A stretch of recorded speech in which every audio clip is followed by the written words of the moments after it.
वसाहतवाद इयत्ता 12वीच्या इतिहास या विषयातील आपण दुसरं प्रकरण सुरू करत आहोत, युरोपीय वसाहतवाद.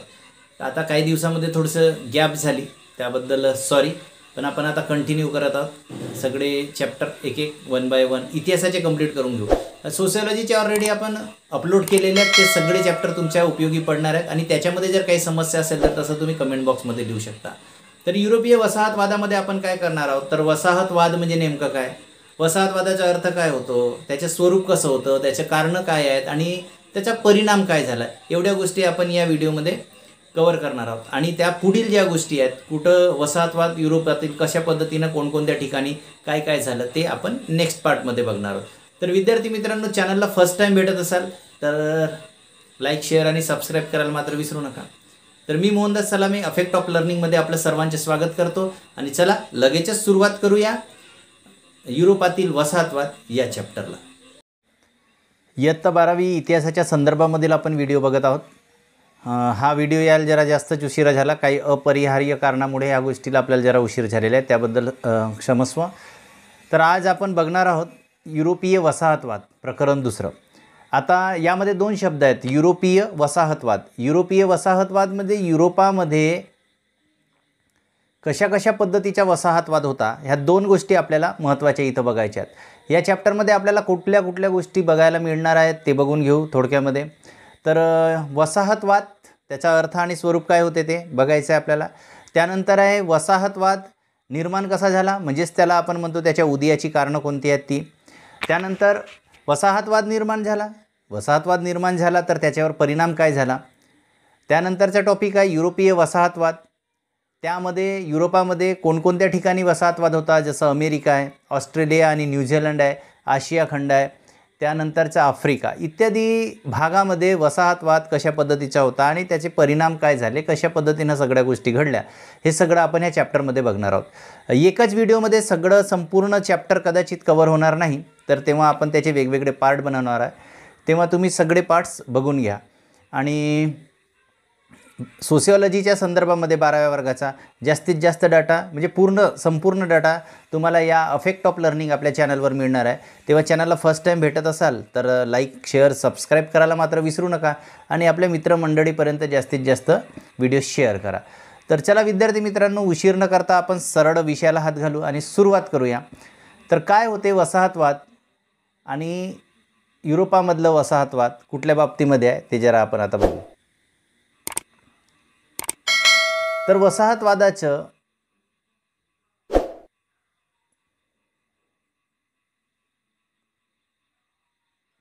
एखादा प्रगत देश म्हणजे ज्या देशामध्ये सामर्थ्य आहे, ज्याची फार प्रगती झाली आहे, प्रत्येक क्षेत्रामध्ये प्रगती झालेली आहे, एका दुसऱ्या क्षेत्रामध्ये नाही तर सगळ्या क्षेत्रामध्ये त्याची प्रगती झालेली आहे. तर हा प्रगत देश काय करतो, आपल्या सामर्थ्याच्या बळावर एखादा भूप्रदेश ताब्यात घेऊन त्यावर आपले राज्य स्थापन करणे, याच प्रक्रियेला वसाहतवाद असे म्हटले जाते. म्हणजे बळजबरीनं स्वतःच्या सामर्थ्याच्या भरोश्यावर एखाद्या भूप्रदेशावर आपलं राज्य स्थापन करणे, त्याला वसाहतवाद असं म्हटलं जाते. तर वसाहतवाद हा साम्राज्यवादाचा एक प्रकार आहे. म्हणजे स्वतःचं साम्राज्य कशा पद्धतीनं वाढवायचं आणि आपल्या साम्राज्याचा अधिकार कसा गाजवायचा, त्याच्यातला एक भाग म्हणजे हा वसाहतवाद आहे. आता काय झालं होतं, तर इंग्लंड, फ्रान्स, पोर्तुगाल, स्पेन इत्यादी देशांनी अमेरिका, ऑस्ट्रेलिया, आशिया आणि आफ्रिका या सगळ्या खंडातील जे देश होते त्यांच्यावर कब्जा करून तेथे आपलं वर्चस्व प्रस्थापित केलं आणि तिथं आपल्या वसाहती आणून टाकल्या. आता वसाहती आणून टाकल्या म्हणजे ऑब्व्हियसली तिथल्या लोकांना त्यांनी गुलाम केलं, आपल्या मर्जीप्रमाणे त्यांना ठेवण्याचा प्रयत्न केला, त्या देशावर त्यांनी कब्जा केला. आणि त्याचप्रमाणे एक अशी वसाहत होती जी आपल्या देशावर होती आणि ती इंग्लंडची वसाहत होती. म्हणून आपल्याला माहीत आहे की आपण 150 वर्ष इंग्रजांच्या गुलामगिरीमध्ये होतो. म्हणजेच 150 वर्ष इंग्रजांनी आपल्यावर आपली वसाहत ठेवली होती, आपलं राज्य स्थापन केलं होतं, आपलं राज्य ठेवलं होतं. त्याचप्रमाणे या भारतावर वेगवेगळ्या अनेक देशांनी आणि अनेक लोकांनी आपल्या देशावर राज्य केलं होतं. तर ते कोणकोणते लोक आहेत ते तुम्ही जरा कमेंट बॉक्समध्ये कळवा. तर वसाहतीमधील कच्चा माल आता नेमकं काय केलं जायचं, तर वसाहतीमधील जो कच्चा माल आपल्या देशात नेऊन पक्का मालासाठी वसाहतींचा बाजारपेठ म्हणून उपयोग करणे हे वसाहतवादाचे प्रमुख लक्षण आहे. असा प्रश्न निर्माण जर झाला का वसाहतवादाचे प्रमुख लक्षण काय आहे, म्हणजे नेमकं काय केलं जाते वसाहतवादामध्ये, तर वसाहतवादामध्ये काय केलं जाते, ज्या ठिकाणी वसाहत आहे तिथला कच्चा माल आपल्या देशामध्ये नेला जातो, त्यांच्या देशामध्ये ज्यांची वसाहत आहे तिथं, आणि तो माल तिथं घेऊन गेल्यानंतर त्याला तो पक्का केला जातो. म्हणजे हा कच्चा माल तिथं घेऊन जाण्यासाठी कमी दरामध्ये घेऊन गेला जातो आणि नंतर त्या मालाला पक्क केलं जाते आणि मालाला पक्क केल्यानंतर पुन्हा तो माल तिथून इकडे परत आणला जातो. मग इथं जेव्हा तो माल परत आणला जातो तर नेमकं त्याचं काय केलं जाते, तर तो जास्त पैशानं त्याच लोकांना विकला जातो ज्यांच्याजवळून तो माल घेतला गेला असतो. म्हणजे दोन्ही बाजूनं जिथं वसाहत आहे त्या लोकांचा नुकसान होतो आणि जे वसाहत करतात त्यांचा फायदाच फायदा होतो. आणि अशा पद्धतीनं तो वसाहत निर्माण केलेला, म्हणजे आपली ज्यानं वसाहत ठेवलेली आहे तो श्रीमंत होत जातो आणि ऑब्व्हियसली ज्याच्यावर वसाहत आहे ते वसाहत ज्यांच्यावर आहे ते मात्र गरीब होत जातात. तर वसाहतवाद हा निव्वळ राजकीय व आर्थिक गुलामगिरीच निर्माण करतो असे नसून तर तो मानसिक गुलामगिरी निर्माण करतो. ज्या ठिकाणी वसाहत आहे तिथल्या लोकांना हळूहळू असं वाटायला लागते की नाही आता आपण गुलाम आहोत, आणि गुलाम अशा पद्धतीचे की मानसिक गुलाम होतात. आणि एकदम माणसाचं मन गुलाम झालं की तो विचार करण्याची क्षमता कुठंतरी त्याची कमी होते आणि एकदा विचार करण्याची क्षमता कमी झाली की त्याचा परिणाम दूरगामी असा वाईट परिणाम त्या स्थानावर होतो. मग वसाहतवादी देशांची वंशश्रेष्ठत्ववादी विचारसरणी, वंश म्हणजे आम्ही वंशानं श्रेष्ठ आहोत, तुमच्यापेक्षा श्रेष्ठ आहोत, माणसामध्ये कसा भेद केला जातो, तर एक माणूस दुसऱ्या माणसापेक्षा कशा पद्धतीनं तो श्रेष्ठ आहे कनिष्ठ आहे, ह्या ज्या गोष्टी असतात ह्या सगळ्या गोष्टी कुठेतरी समोर यायला लागतात. आम्ही वंशश्रेष्ठत्वाची विचारसरणी आणि वागणूक यामुळे वसाहतीतील लोकांच्या मनामध्ये न्यूनगंड निर्माण झाला. ज्या ठिकाणी वसाहत होती त्यांच्यामध्ये न्यूनगंड यालाच आपण असं म्हणतो कमीपणाची भावना, मनामध्ये कमीपणाची भावना निर्माण झाली आणि त्यांना स्वतःच्या संस्कृती व इतिहासाबद्दल कमीपणा वाटायला लागला. म्हणजे ज्या देशामध्ये वसाहत आहे त्या देशातील लोकांना त्यांच्याच संस्कृतीबद्दल कमीपणा वाटायला लागला. म्हणजे आपण आपल्याच गोष्टीला स्वतःलाच कमजोर समजायला लागलो आणि त्यांचा जो आत्मविश्वास होता तो आत्मविश्वास कुठंतरी कमी व्हायला लागला. आणि आत्मविश्वास एकदा नष्ट झाला तर माणूस पंगू होतो आणि मनानं पंगू झाला की तो कुठल्याही ॲक्टिव्हिटी समोर करू शकत नाही. आणि मग त्यांचा आत्मविश्वास नष्ट झाला. इंग्लंडने एका शतकात एवढा साम्राज्य विस्तार केला, एक शतक म्हणजे 100 वर्षामध्ये एवढा साम्राज्य विस्तार केला की त्यांच्या साम्राज्यावरील सूर्य मावळत नव्हता असे म्हटले जाऊ लागले. म्हणजे इंग्लंडच्या बाबतीमध्ये असं म्हटलं जाते की त्यांच्या साम्राज्यावरील सूर्य मावळत नव्हता. साम्राज्यावरील सूर्य मावळत नव्हता याचा अर्थ असा की जेवढ्या जास्तीत जास्त वसाहती होत्या त्या ब्रिटिशच्या होत्या, म्हणजे इंग्रजांच्या होत्या आणि त्यामुळे जिथं गेलं तिथं त्यांचीच वसाहत होती आणि म्हणून त्यांचा सूर्य मावळत नव्हता असं म्हटलं जाऊ लागलं. जगातील जसं आशिया, आफ्रिका, अमेरिका आणि ऑस्ट्रेलिया या 4 खंडामध्ये ब्रिटिशांचे साम्राज्य विस्तारले होते. मग या ब्रिटिशांचे साम्राज्य ज्या पद्धतीनं विस्तारलं गेलं होतं तर या 15व्या शतकामध्ये काय झालं होतं पहा. 15व्या शतकात युरोपात व्यापारच्या बाबतीमध्ये क्रांती घडून आली. म्हणजे त्याला आपण व्यापारी क्रांती म्हणतो. ती व्यापारी क्रांती युरोपामध्ये 15व्या शतकामध्ये घडून आली. आता 15व्या शतकामध्ये क्रांती घडून आली तर त्याचे फायदे काय काय झाले असतील तर 1-2 पॉईंट्स तुम्ही कमेंट बॉक्समध्ये लिहा तसा. आणि युरोपीय दर्यावर्दी म्हणजे असे लोक की जे समुद्रामधून प्रवास करायचे आणि वेगवेगळे भूखंड शोधण्याचा प्रयत्न करायचे. तर युरोपातील जे लोक होते दर्यावर्दी, जहाजातून प्रवास करणारे, समुद्रमार्गे प्रवास करणारे, या लोकांनी नव्या जलमार्गाचा शोध लावल्यानंतर पारंपरिक व्यापार पद्धतीमध्ये बदल घडून आला. यांनी नवीन ठिकाणाचा शोध लावला आणि मग जो पारंपरिक पद्धती होती व्यापार करण्याची त्याच्यामध्ये कुठंतरी बदल व्हायला लागला आणि या युरोपीय व्यापाऱ्यांनी जगभरात आपले पाय रोवायला सुरुवात केली. आणि इथूनच हा साम्राज्यवाद, इथूनच हा वसाहतवाद असा हळूहळू सुरू व्हायला लागला. मग हा वसाहतवाद सुरू झाला, त्याचा विपरीत परिणाम कसा झाला ते आपण पुढं बघणार आहोत. तर नेमकं वसाहतवाद म्हणजे काय त्याचा अर्थ बघू आणि त्याचे स्वरूप कसं होतं, कशा पद्धतीनं हा वसाहतवाद वाढत गेला होता ते आपल्याला आता बघायचं आहे. तर वसाहतवादाचे स्वरूप, त्यामध्ये महत्त्वाची भूमिका अशी असते की धाडसी कृत्य करणे, कीर्ती संपादन करणे, अज्ञात भूमीचा शोध घेणे, धर्माचा प्रसार करणे, सोन्याच्या खाणीचा शोध घेणे, अशा विविध कारणांनी युरोपीय लोक जगभर पोहोचले. हे जे वरील बोलण्याप्रमाणे महत्त्वाच्या गोष्टी होत्या, ह्या सगळ्या गोष्टी व्हायला पाहिजे म्हणून युरोपातील लोकांनी जगभर पोहोचण्यासाठी प्रयत्न केले. मग पुढे व्यापार वाढत गेला आणि युरोपीय राष्ट्रामध्ये एका नव्या स्पर्धेचा उगम झाला. प्रत्येकामध्ये युरोपातील जेवढे काही बाकीचे देश होते त्यांनाही वाटायला लागलं की आपलंसुद्धा वर्चस्व बाकीच्या ठिकाणी असायला पाहिजे. आणि ही बाब तेव्हा होती असं नाही, तर आजही प्रत्येकाला आपलं वर्चस्व असायला पाहिजे असं आपण पाहतो. आणि राजकीय क्षेत्रामध्ये तर जास्त प्रमाणामध्ये ह्या गोष्टी आपल्याला पाहायला मिळतात. म्हणून आपल्याला इतिहासाची जाणीव असायला पाहिजे का कुठेतरी इतिहास याआधी असा होता, आताही त्या इतिहासाची पुनरावृत्ती कशी होते, म्हणून इतिहास समजून घेणे आवश्यक आहे. मग युरोपापासून आपण आता इतिहास सुरू केलेला आहे, तो शेवटी आधुनिक भारतापर्यंत, भारतामध्ये काय काय होत गेलं, स्वातंत्र्यानंतरही काय झालं तिथपर्यंत आपण येणार आहोत. या पुस्तकाच्या शेवटपर्यंत कसं कसं घडलं त्या सगळ्या गोष्टी आपण बघणार आहोत. मग युरोपीय राष्ट्रामध्ये काय झालं होतं, तर युरोपीय राष्ट्रामध्ये एका नव्या स्पर्धेचा उदय झाला. अशी नवीन स्पर्धा आली आणि त्या स्पर्धेमध्ये काय झाला, युरोपीय व्यापारी जिथे जिथे गेले, युरोपातील व्यापारी ज्या ज्या ठिकाणी गेले तिथे तिथे त्यांनी वसाहती स्थापन केला. त्यांचा एक महत्त्वाचा मुद्दाच असा होता की नाही, आपण ज्या ठिकाणी गेलो त्या ठिकाणी आपल्या वसाहती स्थापन करायच्या. मग त्या वसाहतीमध्ये काय होतं, तर त्यांनी स्वतःचे आर्थिक, सामाजिक, राजकीय वर्चस्व प्रस्थापित करण्यासाठी स्पर्धा सुरू झाली. 3 प्रकारची स्पर्धा होती. एक होती आर्थिक, दुसरे सामाजिक आणि राजकीय. तिन्ही क्षेत्रामध्ये आपलं वर्चस्व प्रस्थापित करण्याची स्पर्धा त्यांनी सुरू केली. आणि युरोपीय लोक कुठं गेले, तर अमेरिकेला गेले, ऑस्ट्रेलिया, न्यूझीलंड इथे गेले. तिथे त्यांना राहण्यास अनुकूल असं वातावरण होतं, छान असं वातावरण होतं. पण जेव्हा ते आशिया खंडामध्ये आले, म्हणजे आशिया खंडामध्ये आपण राहतो, या आशिया खंडामध्ये जेव्हा हे लोक आले तर त्या ठिकाणी मात्र यांना थोडीशी अडचण झाली. त्यांना अडचण अशी झाली, कोणत्या बाबतीमध्ये अडचण झाली, तर या ठिकाणचा जो हवामान होता हा हवामान त्यांच्यासाठी अनुकूल नव्हता. कारण तिकडचा हवामान, त्या युरोपामध्ये हवामान थंड असतो आणि आपल्या इकडे तुम्हाला माहीतच आहे उन्हाळ्यामध्ये तर इकडे 44-48 डिग्री सेल्सिअसपर्यंत कधी कधी टेम्परेचर चालला जातो. विदर्भामध्ये तर त्यापेक्षा जास्तच असतं.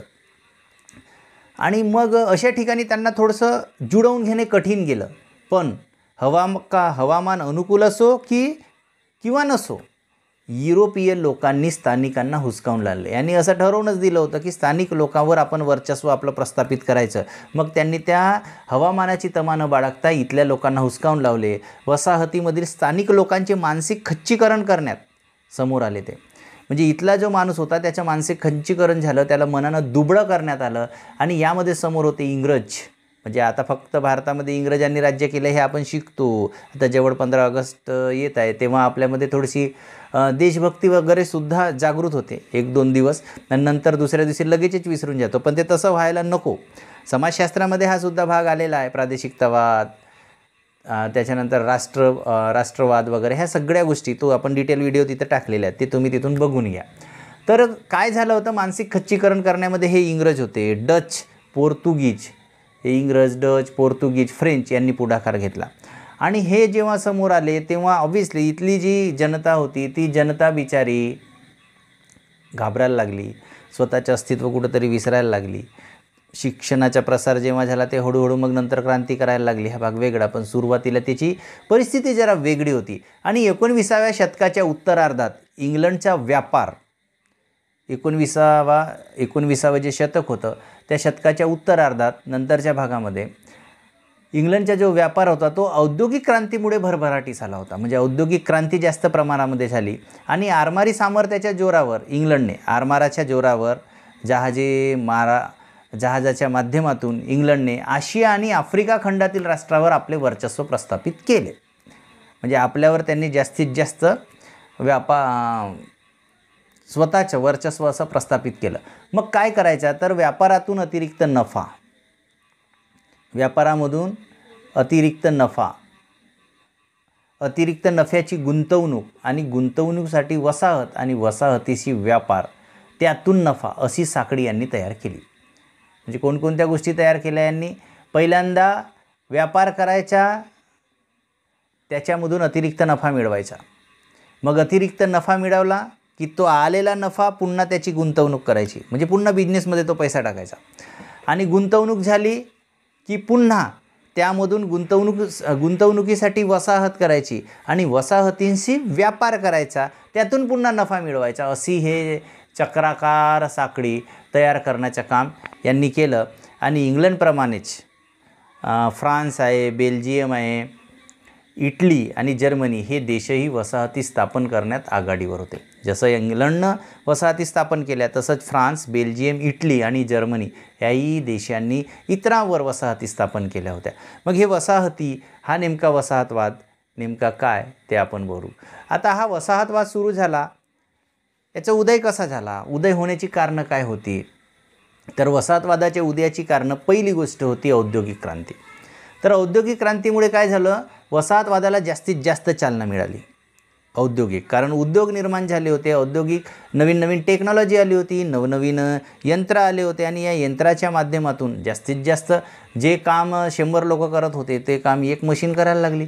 अशा सगळ्या गोष्टी बदलल्या. आणि आजही आपण ते बघतो, औद्योगिक क्रांती झाली त्यामुळे आधी हातानं कपडे तयार करायचे, आता मात्र हातानं कपडे तयार केले जात नाही, ते मशीननं तयार केले जातात. अशा सगळ्याच मॅक्झिमम गोष्टी आज आता आपण मशीननं तयार करत आहोत, अशी परिस्थिती झाली. तर ही औद्योगिक क्रांती सगळ्यात पहिली अशी गोष्ट होती की या औद्योगिक क्रांतीमुळे वसाहतवादाला चालना मिळाली. मग आधुनिक यंत्र आले, आणि यंत्रानं काय होते, वेळ वाचतो, श्रम वाचते आणि उत्पादन क्षमता वाढते. तर यामुळे काय झालं, उत्पादनात प्रचंड अशी वाढ झाली आणि देशांतर्गत बाजारपेठेत सगळे उत्पादन खपणे शक्य नव्हते. मग उत्पादन जास्त प्रमाणात व्हायला लागलं ना, मग देशांतर्गत ह्या सगळ्या गोष्टी शक्य नव्हते इथल्या इथं खपवणे, आणि म्हणून अतिरिक्त उत्पादन खपवण्यासाठी नव्या बाजारपेठांची गरज होती. मग नवनवीन बाजारपेठा तयार करण्यात आली, आणि यासाठी हक्काची बाजारपेठ आणि हुकमी वर्चस्व आवश्यक होते. आणि म्हणून औद्योगिक क्रांती हा पहिली गोष्ट अशी आहे ज्याच्यानं वसाहतवाद वाढला. तर हा उदयाचं पहिलं कारण आहे. दुसरी गोष्ट आहे कच्च्या मालाची गरज. आता कच्च्या मालाची गरज म्हणजे जेव्हा एखादा आपण व्यवसाय लावतो त्यावेळी काय होते, कच्च्या मालाची गरज कशी पडत गेली, तर व्यापारी स्पर्धेत अन्य स्पर्धक राष्ट्रापेक्षा स्वतःच्या मालाचा उत्पादन खर्च कमी ठेवणे आवश्यक होते.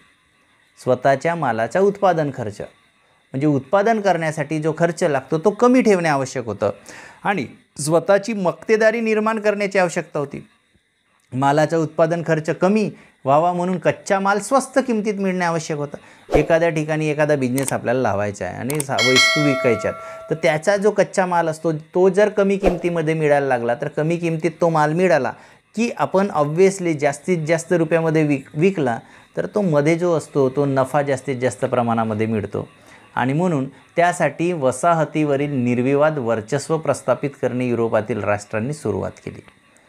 म्हणजे आपण ज्या ठिकाणी वसाहत करतो तिथं जास्तीत जास्त आपल्याला कच्चा माल मिळेल आणि कमी दरामध्ये मिळेल, पैसाही मिळणार म्हणजे पैसाही लागणार नाही, आणि आपण सहजच नफा मिळवू. ह्या सगळ्या गोष्टी त्या ठिकाणी तयार झाल्या, आणि यामुळे ज्या ठिकाणी वसाहती होते त्यांच्यावर मात्र अन्याय अत्याचार झाला. हा एक त्या वसाहतवादाच्या उदयाची कारणापैकी एक आहे. तिसरं आहे अतिरिक्त भांडवलाची गुंतवणूक. अतिरिक्त भांडवल म्हणजे पैसा, जास्तीत जास्त प्रमाणामध्ये पैसा गुंतवणूक करणे. औद्योगिक क्रांतीनंतर युरोपातील भांडवलदार वर्ग अधिकच श्रीमंत होत गेला. पैसा यायला लागला, युरोपातील लोक भांडवलदार वर्ग अधिक श्रीमंत झाला, आणि अतिरिक्त भांडवल गुंतवण्यासाठी त्याने सुरक्षित बाजारपेठांचा शोध घ्यायला सुरुवात केली.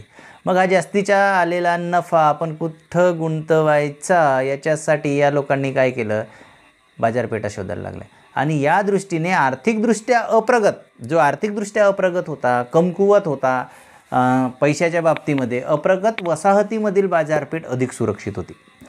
मग अतिरिक्त भांडवलाने, जास्तीचा जो अतिरिक्त भांडवल होता त्या भांडवलाने वसाहतवादाच्या उदयाला आणि विकासाला जास्तीत जास्त चालना दिली, आणि तिथून वसाहतवाद अजून वाढायला लागला. त्यासाठी काही गोष्टी महत्त्वाच्या होत्या. पुन्हा खनिज साठे. तर आशिया आणि आफ्रिका खंडामध्ये मोठमोठ्या खाणी होत्या. त्या खाणी कशाच्या होत्या, तर हिरे, चांदी, कोळसा यांचे नैसर्गिक साठे मोठ्या प्रमाणावर होते, नॅचरल सोर्स. आणि आपला जो आशिया खंड आहे, आपला जो भाग आहे, याच्यामध्ये नॅचरल सोर्स, नैसर्गिक स्रोत हे फार मोठ्या प्रमाणावर मुबलक आहेत. हा भाग दुय्यम आहे की आपण त्याचा पूर्णपणे योग्य पद्धतीनं वापर करू शकत नाही, आपण त्याला जोपासण्याचाही प्रयत्न करत नाही. पण हे व्हायला नको असं. आज ही परिस्थिती आहे, भविष्यामध्ये हे नैसर्गिक संसाधने आपल्याला साथ देतील की नाही याची गॅरंटी नाही. आणि म्हणून जे आहे त्यांना जोपासायला पाहिजे आणि त्याची काळजी घ्यायला पाहिजे. त्याही काळामध्ये होतं आणि हीच गोष्ट युरोपीय राष्ट्रांनी हेरली. यांनी काय केलं? यांनी नेमकं हेच केलं,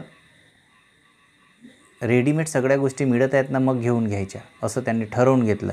आणि इथल्या माणसाला मात्र त्याची ही गोष्ट कळली नाही. आणि मग आशिया आफ्रिका खंडातील देशामध्ये सोने होते, हिरे, चांदी, कोळसा या सगळ्यांचे नैसर्गिक साठे होते.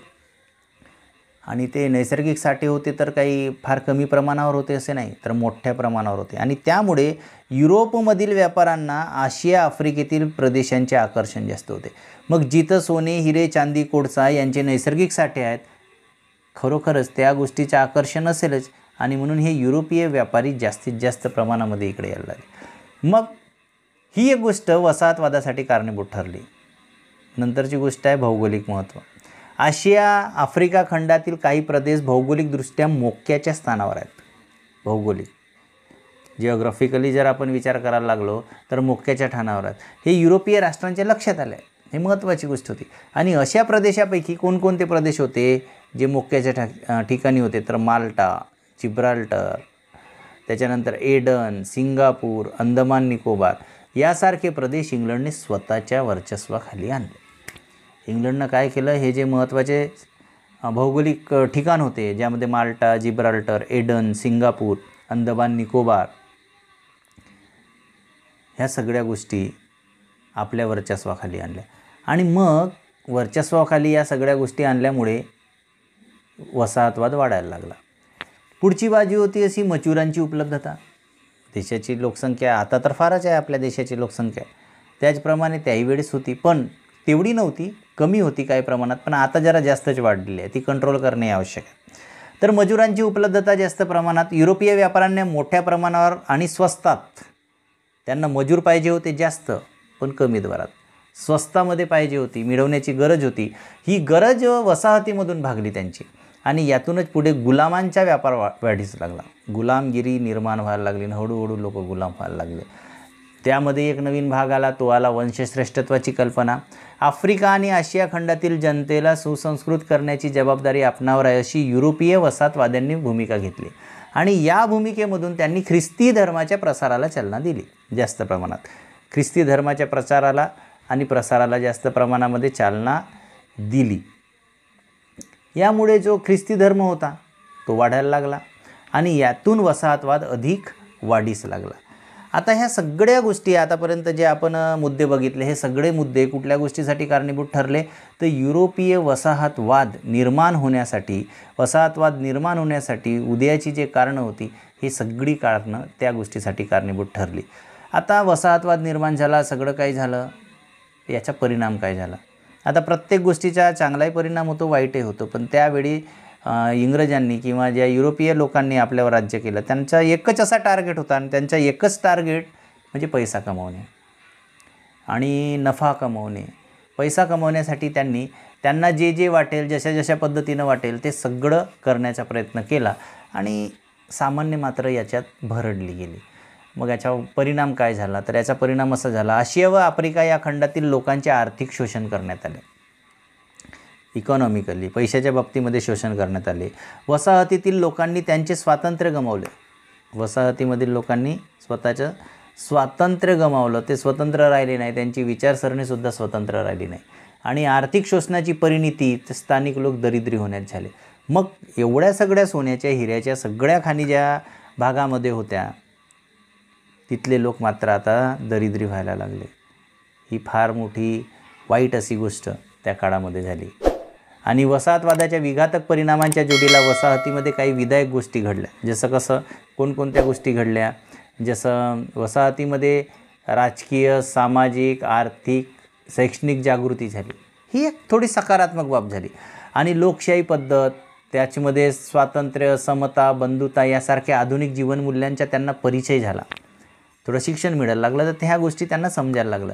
नंतर कायद्याचे राज्य, न्यायव्यवस्था, सर्वांसाठी शिक्षण यासारखे विचार पुढे आले आणि आपले प्रश्न आपणच मिटवायला पाहिजे, सोडवायला पाहिजे हा विचार पुढे आला. आणि हा विचार पुढे आल्यामुळे हळूहळू वसाहतीमधून स्वातंत्र्याची चळवळ उदयाला आली. तर काही गोष्टी नकारात्मक झाल्या, पण काही गोष्टी सकारात्मक झाल्या. तिथून लोकांना कळायला लागलं की आता आपल्याला स्वतंत्र व्हायचं आहे आणि त्याच्यासाठी आपल्याला काहीही करता यायला पाहिजे, आपण स्वतंत्र झालो पाहिजे. आता इथं काही गोष्टी लिहिलेल्या आहेत, जसं ते बघा, करून पहा, तुम्ही वाचू शकता ते. तसा हा भाग मायनस केलेला आहे या सिलेबसमधनं. तर ब्रिटिश साम्राज्याअंतर्गत असलेले पुढील प्रदेश नकाशावर पहा. भूमध्य सागरातील जिब्राल्टर, माल्टा, पश्चिम गोलार्धातील British Guiana, British Honduras, British West Indies, Bermuda आणि फॉकलँड बेटे, आशिया खंडातील एडन, श्रीलंका, म्यानमार, हाँगकाँग, भारत आणि आफ्रिका खंडातील राष्ट्रे. ह्या सगळ्या गोष्टी तुम्ही तुमच्या नकाशामध्ये पहा आणि नकाशामध्ये पाहिल्यानंतर सांगा की तुम्ही कोणकोणते भाग पाहिले, तसं तुम्ही कमेंट्समध्ये लिहा. आणि आपण पुढच्या व्हिडिओमध्ये बघणार आहोत युरोपीय वसाहतवाद. त्यामध्ये कोणकोणते अमेरिका, आशिया, आफ्रिका खंडाचे आपण जो उल्लेख केला त्या सगळ्या गोष्टी डिटेलमध्ये बघणार आहोत. तर विद्यार्थी मित्रांनो, हा टॉपिक जर तुम्हाला समजला असेल तर व्हिडिओला लाईक करायला मात्र विसरू नका. आता शेवटपर्यंत व्हिडिओ बघितला तर लाईक करायला विसरू नका, शेअर करा आणि सबस्क्राईब करायला चॅनलला मात्र विसरू नका. भेटू पुढे लगेचच पुढच्या व्हिडिओमध्ये. तोपर्यंत बाय.